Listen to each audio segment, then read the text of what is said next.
The Curse of the Old Mill. Part 1: Arrival. The old mill loomed ahead, a dark silhouette against the fading light. Emily shivered, her breath fogging in the crisp autumn air. The closer they got, the more ominous the mill appeared, its weather-beaten wood and rusted metal seeming to whisper secrets only the wind could understand. "It's beautiful, isn't it?" Jake said, his hand gently resting on her arm. He knew she was nervous. He knew the stories, the whispers about the mill that ran in his family for generations. "It's imposing," Emily managed, her voice catching. "Maybe a little creepy." Jake chuckled, a warm, reassuring sound. "Just a bit of family history, EM. No need to worry. It's just an old mill, nothing to fear." He knew it wasn't quite true. His grandfather had spoken of strange happenings, whispers in the night, and a feeling of unease that settled over the mill like a shroud. He dismissed it then, attributing it to his grandfather's imagination. Now, however, with Emily's wide, worried eyes, he started to feel that familiar prickle of apprehension. As they parked the car and stepped out, the silence was deafening. The wind, which had been howling just minutes ago, seemed to hold its breath, and the only sound was the creaking of the old mill's wooden timbers. They entered the mill, stepping over a threshold that seemed to separate them from the outside world. The air inside was thick with dust and the faint scent of mildew. Sunlight streamed through the grime-covered windows, casting long, eerie shadows on the rough-hewn floor. "It's like stepping back in time," Emily murmured, her voice echoing through the vast space. Jake nodded, his gaze drawn to a corner where a collection of ancient tools, rusted and forgotten, leaned against a wall. "My great-grandfather used to use these," he said, picking up a worn hammer, its handle slick with age. He placed it back carefully, a shiver running down his spine. He noticed Emily staring at a dusty bookcase, her brow furrowed in concentration. She was examining a framed photograph, faded and yellowed, depicting a group of people standing outside the mill. "Who are they?" she asked, her voice barely a whisper. Jake looked over her shoulder. "It's my family, my great-grandparents and their children. We've been here for generations." "There's something off about one of them," she said, pointing at a blurry figure standing at the back of the group, the one with the hat. "It's like, I don't know, like they're looking right at me." Jake squinted, but he couldn't make out anything unusual. He brushed it off, telling her it was just the old photo. But he couldn't shake the feeling that something about that figure seemed to unsettle him, a feeling that mirrored the growing unease in his heart. Part 2: Whispers in the Night. The first night was restless. Emily awoke with a start, her heart pounding in her chest. The air felt cold and damp, and she could hear strange sounds emanating from the dark corners of the mill. Footsteps echoed on the wooden floor above, whispers drifted from the cobwebbed attic, and a soft, mournful sigh seemed to come from the wind-swept windows. She tried to wake Jake, but he slept soundly, oblivious to the creeping dread that had taken hold of her. She lay in the dark, her eyes wide, feeling a chill crawl down her spine. The photo with the strange figure kept flashing in her mind, and a feeling of dread settled upon her, a sense of being watched, of being stalked by something unseen. Part 3: A Bloody Stain. The next morning, she found a dark stain on the floor, almost perfectly circular, its edges slightly raised as if a wet cloth had been dragged across the wood. The stain was a deep crimson, almost black, and it seemed to pulse with a dark energy. "What is that?" she asked Jake, her voice shaking. He examined it with a frown. "It's just a stain, EM. Probably some spilled paint, or maybe some old wine." But Emily couldn't shake the feeling that it was something more sinister. The stain was too vibrant, too alive, as if it held a dark energy that pulsed with a silent, terrible heartbeat. And as the day wore on, she began to notice more of these stains, faint at first, then darker and more prominent, appearing on the walls and the furniture, as if the mill itself was bleeding. Part 4: The Old Man. As night fell, the whispers grew louder, the footsteps heavier, and the sense of dread intensified. Emily felt a cold hand grip her heart, a sense of imminent danger settling over her like a fog. She saw a shadow move in the corner of her eye, but when she turned, there was nothing there. Then she saw him. The old man from the photograph, his face gaunt and his eyes burning with an unnatural light. He stood at the foot of the bed, his presence radiating a cold, ancient chill. He didn't speak, but his presence was enough to send shivers down her spine. His lips moved, forming words she couldn't understand, but she could feel his gaze piercing her very soul. She cried out, trying to wake Jake, but he didn't stir. The old man simply stared at her, his eyes burning with a malevolent energy, a sense of ancient evil that seemed to emanate from the very walls of the mill. Part 5: The Book of Secrets.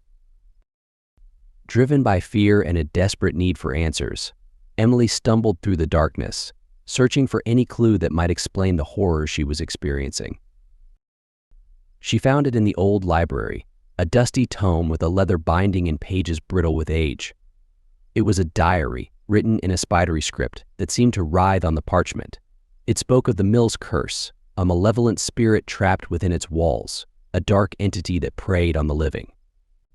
The diary detailed the previous occupants of the mill, their fates, their struggles against the dark presence, their ultimate demise. She read of a young woman, a distant relative, who had fallen victim to the curse, her sanity slowly slipping away, her body succumbing to a terrible sickness. She read of a young man who had tried to escape the mill, only to be found dead in the forest, his eyes glazed with terror and his body marked with strange, bloody wounds. The diary spoke of the old man, the figure she had seen, a man who had lived within the mill, a man who had become entangled in the curse, his soul twisted and corrupted by its darkness.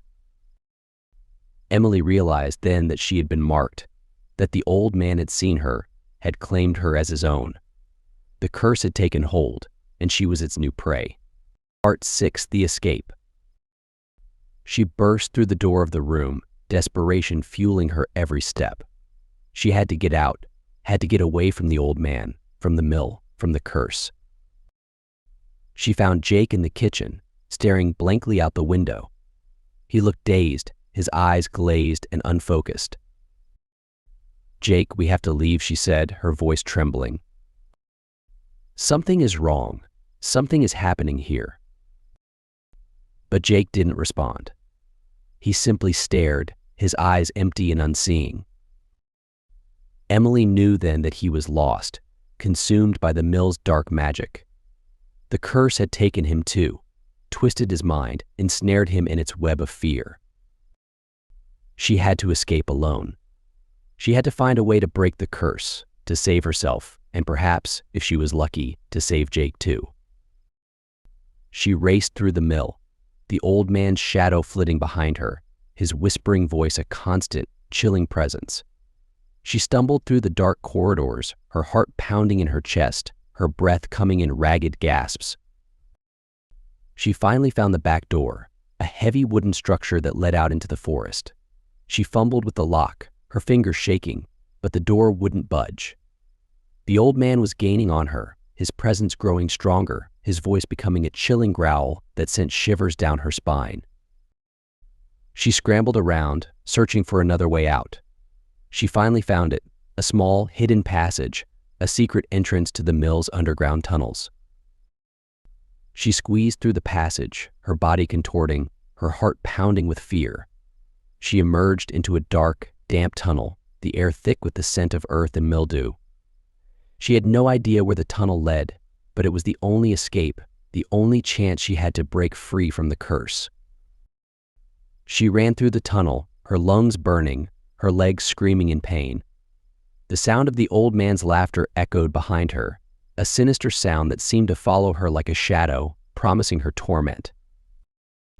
She finally emerged from the tunnel, stumbling into the forest, the dark trees reaching out like grasping claws, their leaves rustling in the wind, whispering secrets of the mill. Part 7. The Church.